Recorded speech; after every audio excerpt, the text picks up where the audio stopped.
Everything you see, every structure, every tool, every byte of code, it was all built by people no smarter than you. That's the truth. The difference isn't intelligence, it's intent, it's will, it's the decision to begin despite how impossible something looks.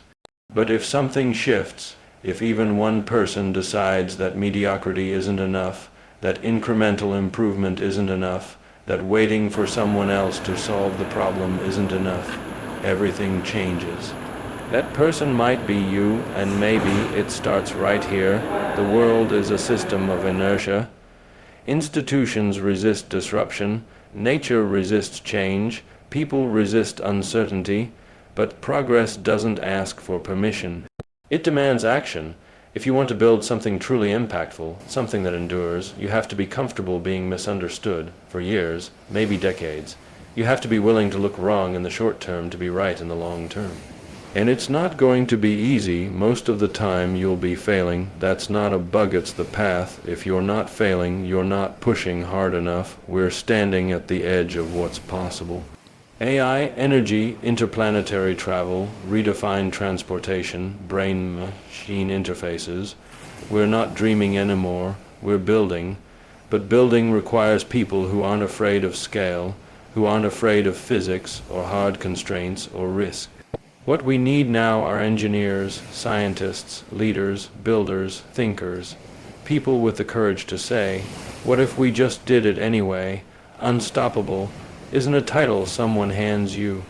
It's something you earn, one difficult decision at a time. One breakthrough, one sleepless night, one launch, one failure, one breakthrough again. Being unstoppable starts with this moment, with saying no to limits, with treating impossible as just a problem statement, with the decision to move forward when everyone else is hesitating. Don't wait for inspiration. Start, build, ship, break, repeat. This is how you bend the arc of history, not by waiting, but by doing. Unstoppable starts here with you right now. Sure, here are 4 keynotes. Progress doesn't ask for permission. If you're not failing, you're not pushing hard enough. Impossible is just a problem statement. Unstoppable starts with the decision to progress, doesn't ask for permission. It doesn't wait for approval, validation, or perfect timing. It moves forward relentlessly, unapologetically, and often uncomfortably. The systems that dominate our world to date, technology, business, infrastructure, even culture, weren't shaped by those who followed the rules to the letter. They were shaped by individuals and teams who understood that if they waited for consensus, for the green light, for permission from a gatekeeper, nothing truly disruptive would ever happen. Permission is the mechanism of the status quo. It's the way institutions maintain stability, how organizations reduce risk, how society maintains predictable order, but progress lives at the edge of instability. It lives in the place where the familiar breaks down and something radically better emerges. And the truth is, those places aren't comfortable.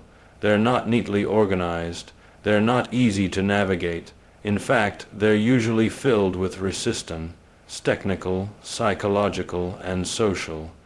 If you wait until everyone agrees, you've already waited too long. The disruptive breakthroughs, the things that actually move civilization forward, rarely come from group consensus.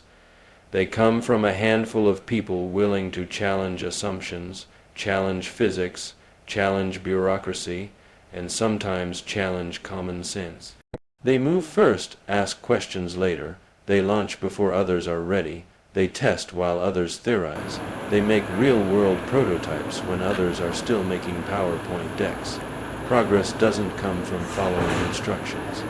Instructions are for repeatable tasks, known outcomes, controlled environments.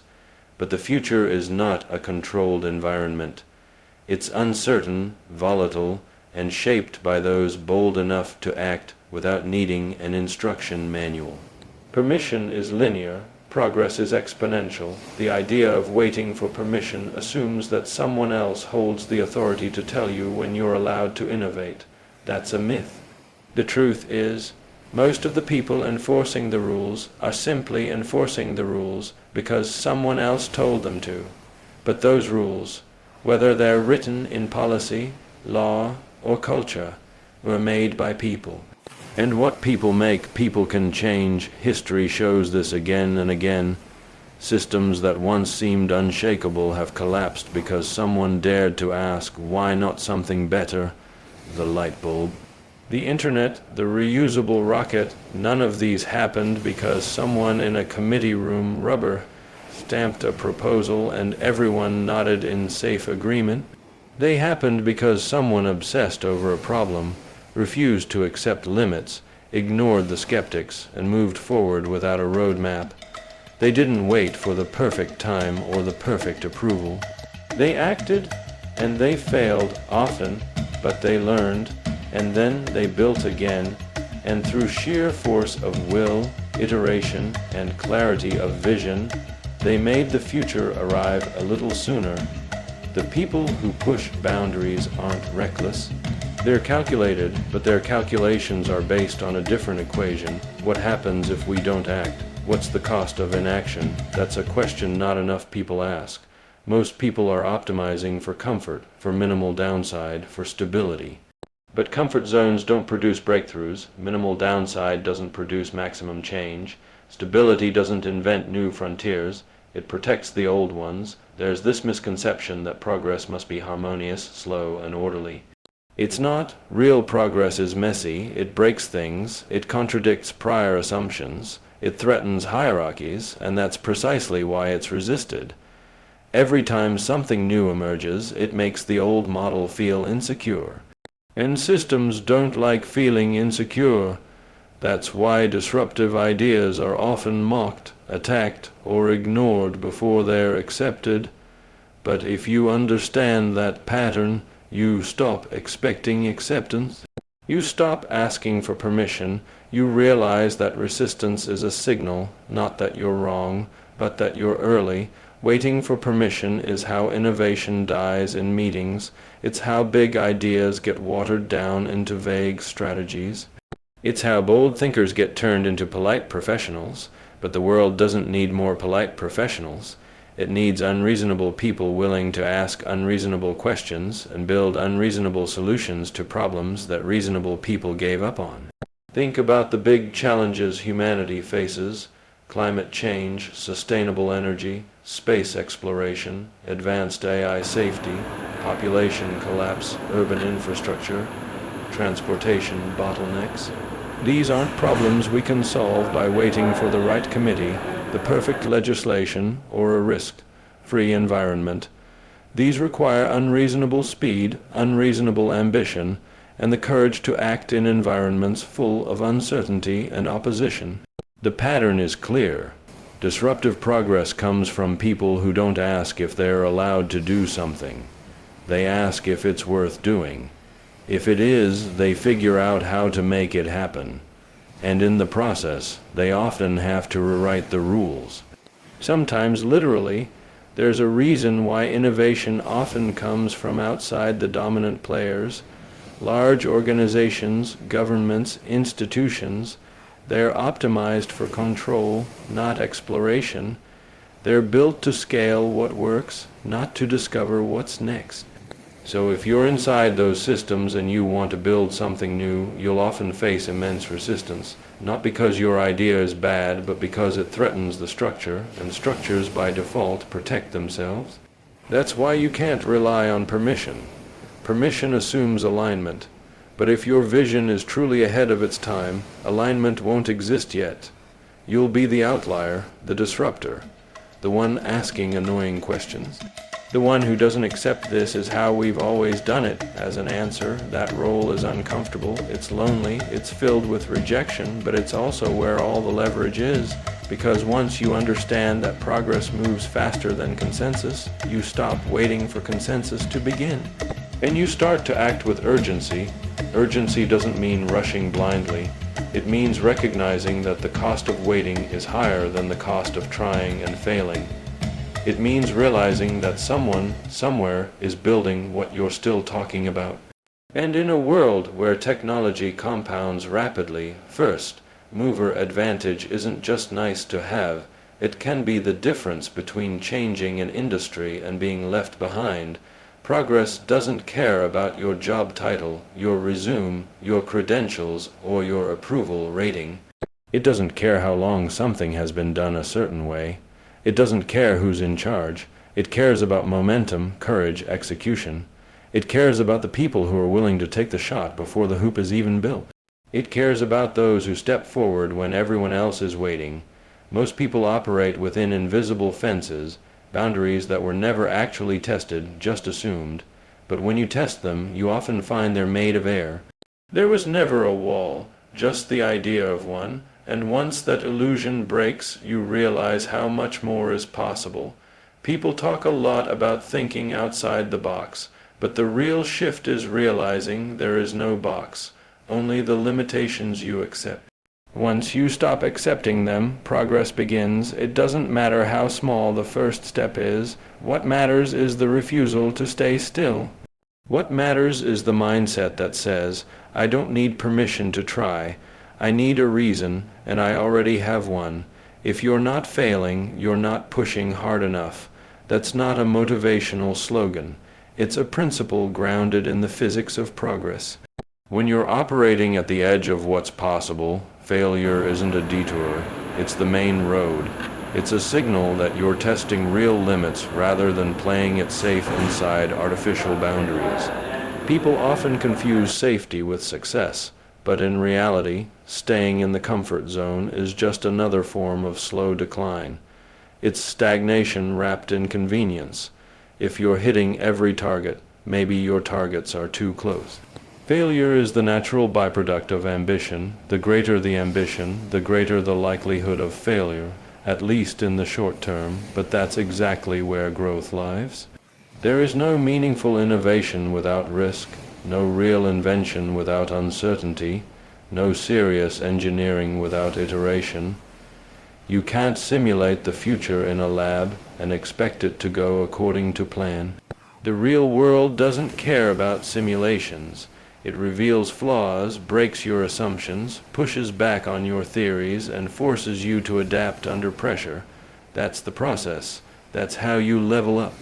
People are conditioned to avoid failure from an early age. Get the right answer, color inside the lines, don't mess up. But progress isn't made by people who fear being wrong. It's made by people who treat failure like feedback.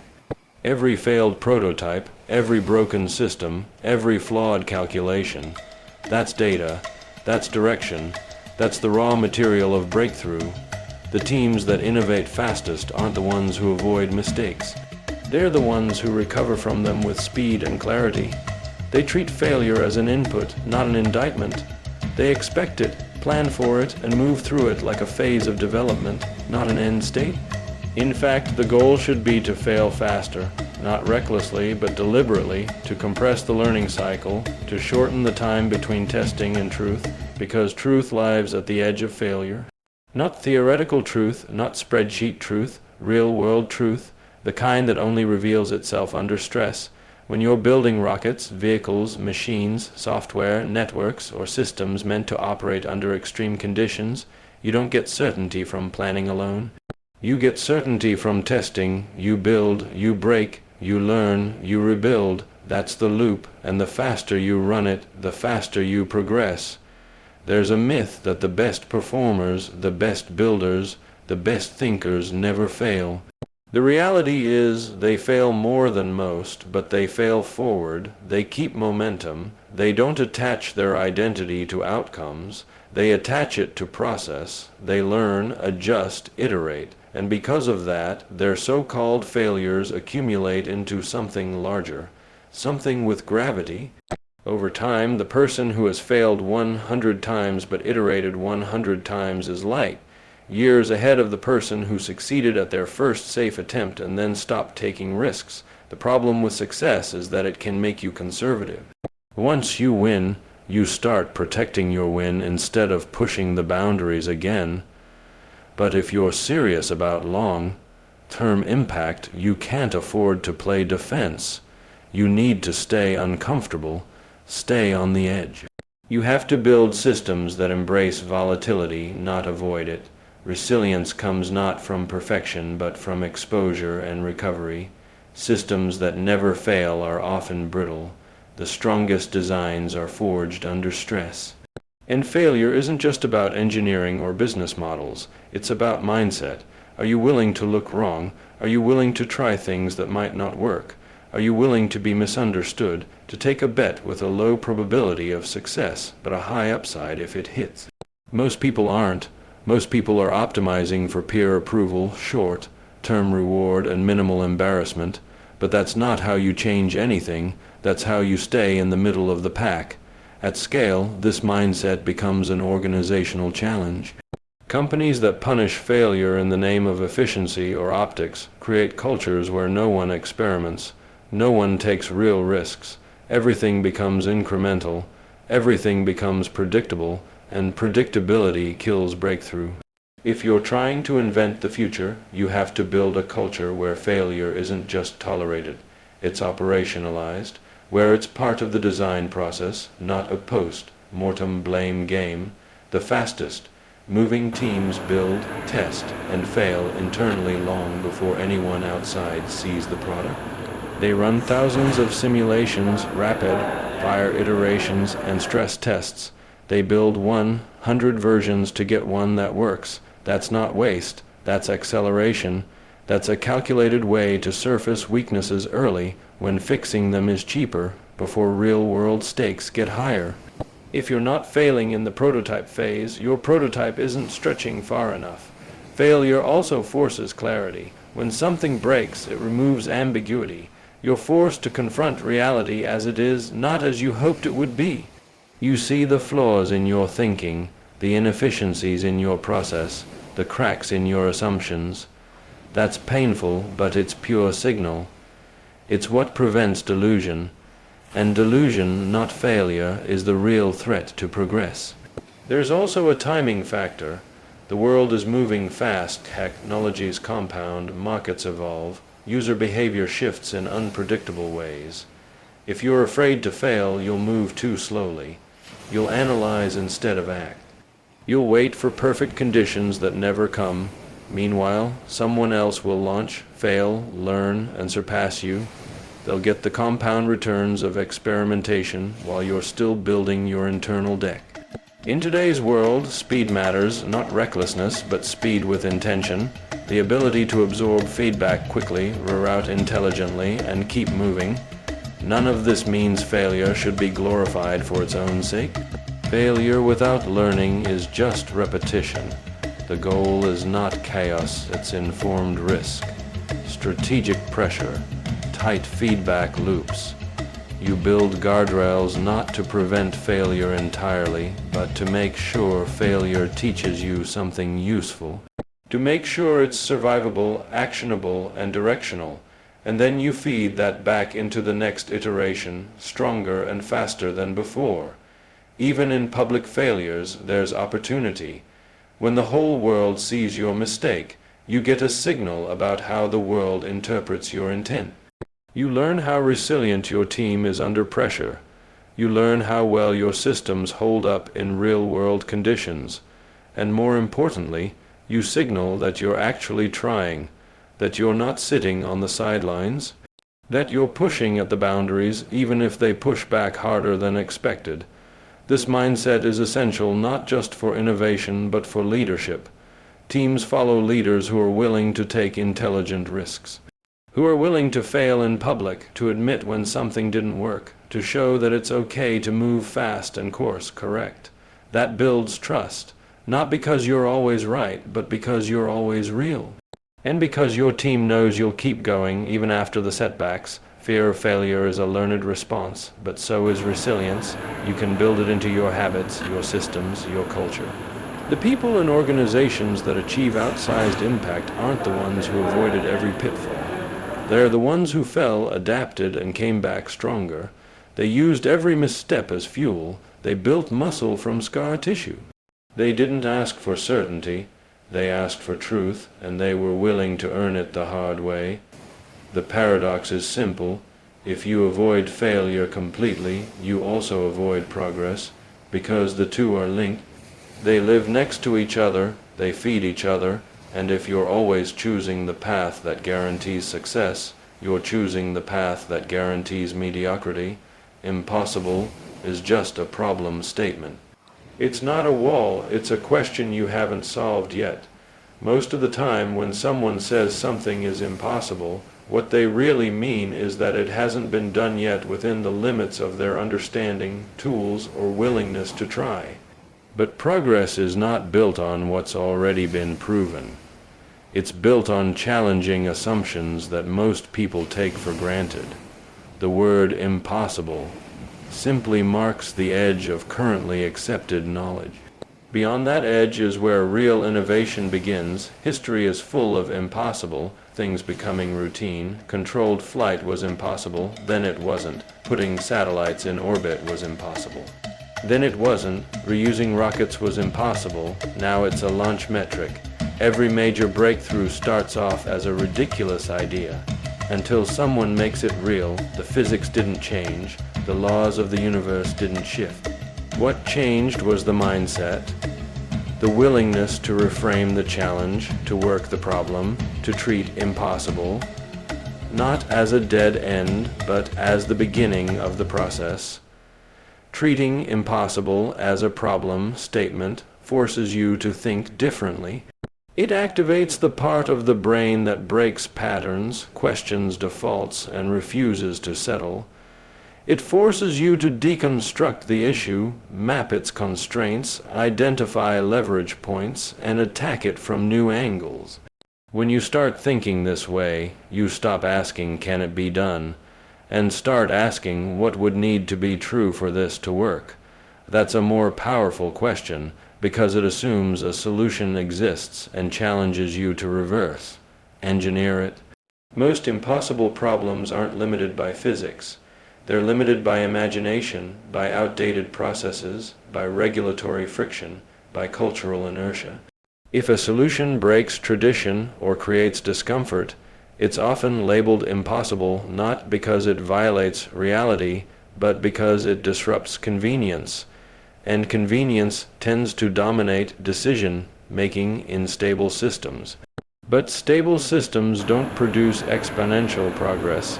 That takes discomfort, that takes doubt, that takes a willingness to exist in the tension between ambition and uncertainty. Solving impossible problems also requires tolerance for looking foolish. Most people are afraid to pursue something bold because they don't want to be the one who tried and failed publicly. That fear is powerful. It keeps smart people inside the boundaries, but the boundaries don't move until someone is willing to look like a lunatic and test them. Every frontier is unlocked by someone who is willing to be wrong in front of the entire world, and in most cases the ones who make it through weren't even right at the beginning. They just kept going after everyone else quit.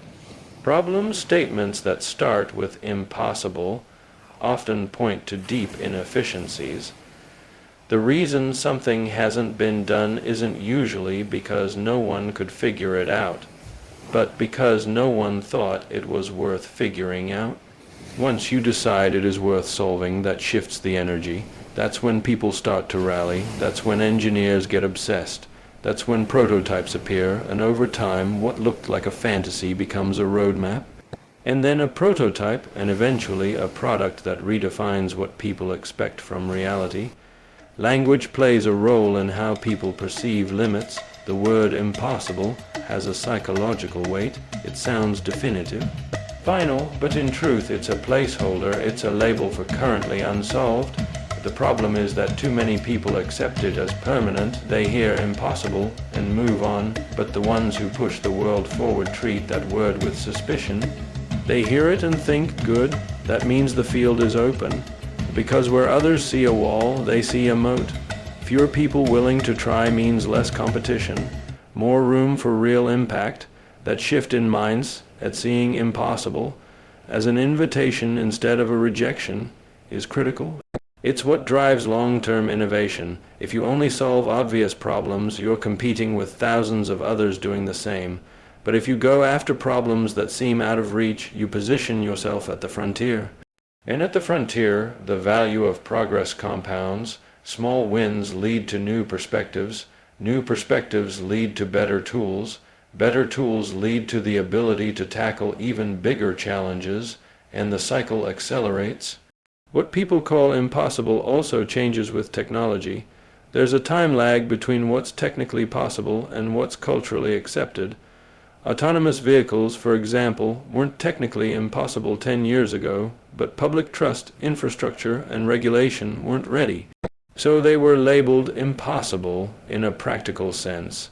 But now that perception is changing because the technology pushed forward regardless. That's why it's dangerous to equate temporary resistance with permanent limit. Culture always lags behind capability. If you build it anyway, the world catches up. Some of the most powerful tools we have today were once wild ideas sitting on someone's whiteboard.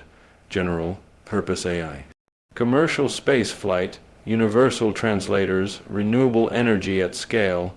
The reason they exist now is because someone refused to let the problem statement stop at impossible. They looked closer, they studied it. They pulled at the edges until a crack appeared, and then they pushed. The path from impossible to reality isn't linear, it's messy. It's full of wrong turns, dead ends, public criticism, and private doubt. But it's also full of discovery. You learn things on the way to solving hard problems that you couldn't have predicted at the start. Sometimes the original goal is just a forcing function for a deeper understanding. That understanding can unlock adjacent problems, it can expose hidden inefficiencies, it can birth entirely new industries. To work on problems labeled impossible, you need more than talent, you need grit. Stamina, the ability to stay in the game longer than is reasonable, because the progress is often invisible for a long time. The early stages don't look like progress, they look like confusion, dozens of failed iterations. Rewrites, rebuilds, the same core problem reappearing in different forms. It's not glamorous, but every iteration is pressure applied to the boundaries of the problem, and pressure accumulates. Eventually, the structure gives. It's also important to build environments that support this kind of problem solving. Most traditional systems punish failure and reward predictability. That's fine if you're optimizing a stable process. But if you're chasing breakthroughs, you need to create space for failure, exploration, and experimentation. You need to protect people who are working on the edge because their results won't look like success at first. They need room to iterate, room to rethink the question, room to try approaches that sound irrational until they're obvious. Working on the impossible means accepting that your first solution probably won't work. Neither will the second or the third. That's part of the job. If it were easy, it would have been done already. What makes it valuable is the fact that it hasn't. The sheer difficulty is a filter. It ensures that only the most determined, most creative, most resilient people even stay in the race. You can't brute force your way through an impossible problem. You have to outthink it, reframe it, understand it so completely that the solution almost reveals itself. That requires deep focus, curiosity, the humility to admit you're wrong, and the drive to keep going anyway. You need to collect partial truths, test every variable, and question every inherited belief. In many cases, the solution ends up being simpler than anyone expected. Not easier, but more elegant, because when you finally crack it, you've eliminated so many false paths that what remains feels inevitable. And once it exists, the world forgets how long it was considered impossible. It just becomes the new standard, the thing everyone assumes was always going to happen. But you'll know the truth. You'll know that what people call impossible is just the starting point. Unstoppable starts with the decision to begin. That single moment, often quiet, often invisible to the world, is where everything changes. Not when you've raised funding, not when the prototype works, not when people start to believe, but when you decide, deeply and without compromise, that you're going to move forward. That decision is the ignition point. It doesn't require certainty. It doesn't require external approval. It only requires commitment. the willingness to step into the unknown with full awareness that the path ahead is unclear, difficult, and filled with failure. But once that decision is made, momentum begins. Most people never start, not because they lack talent or ideas, but because they never cross that first internal threshold. They wait for conditions to be ideal for time, money, validation, confidence. But ideal conditions are an illusion. There is no perfect version of tomorrow that makes today any easier. Waiting becomes a habit. Hesitation becomes identity. The people who build extraordinary things, the ones who leave a mark, are those who override that hesitation. They understand that motion beats intention, that imperfect action is infinitely better than perfect plans that never leave the page. The decision to begin isn't always loud. It's not always made on a stage, in a meeting, or during some inspirational speech. Sometimes it happens alone in silence after a long string of doubts. It comes after failure, after disappointment, after 100 reasons to stop, and yet it comes anyway. It's the decision that says, I don't know what happens next, but I'm moving forward. I'm starting the work. I'm building even if no one is watching, even if no one believes yet. Once you begin, you create a new context. Action changes reality. You start building feedback loops. You start testing assumptions. You start learning what works and what doesn't. The process, no matter how messy or slow, becomes a teacher, but none of that can happen until you start. Thinking, researching, brainstorming, those are useful up to a point. But they're simulations. They don't reveal the friction of the real world. Starting does, and it's through that friction that real progress begins. Momentum compounds. Small steps, taken consistently, turn into systems. Systems become habits. Habits become results. But it all traces back to the first decision, to take step 1, even if step 10 is unclear. That's what separates the relentless from the wishful. The relentless don't wait for certainty. They trust that clarity will come through action, not before it. That belief, that doing leads to knowing, is one of the most powerful perspectives a person can have. People talk about discipline, motivation, and grit as the key ingredients of success. And yes, those matter, but all of them are downstream of the decision to begin. You can't be disciplined about something you haven't started. You can't apply grit to an idea that lives only in your mind. The moment you commit, truly commit, everything else becomes possible. The resources, people, and strategies begin to align around movement. You move and the world responds. That's another piece people underestimate. Reality adapts. Once you begin, the environment around you starts to shift. People take you more seriously. Opportunities appear that didn't exist before. Challenges emerge, yes, but they're real challenges, which means they can be solved. They're not the abstract fears that haunt the unstarted.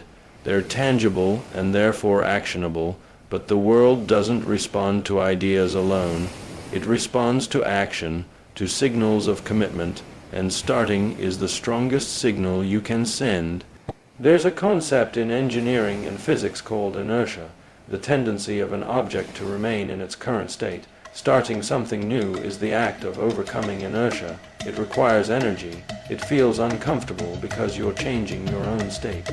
But just like in physics, once motion begins, it takes far less energy to maintain it. The hardest part is often just breaking free from the stillness. After that, each step becomes incrementally easier because momentum begins to support you. In that sense, being unstoppable isn't a personality trait. It's not something you're born with. It's a posture, a set of choices, a commitment to move forward again and again, no matter what stands in the way. And the first of those choices, the foundational one, is simply to begin, to go from thought to movement, to stop circling the idea and finally step into it, not in theory, in reality. There's often this illusion that successful people had some secret advantage at the beginning, that they had clarity or funding or support. But the truth is, most started with nothing more than a problem they couldn't stop thinking about and the decision to do something about it. That's all it takes. The confidence comes later. The clarity comes later. All of that is earned through action, but the beginning is raw. It's uncertain. It's full of fear, and that's normal. The presence of fear is not a reason to stop. It's proof that what you're doing matters.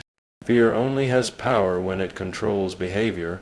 When you act in spite of it, its influence weakens. Starting is one of the most powerful ways to dissolve fear, because once you begin, fear has to compete with focus.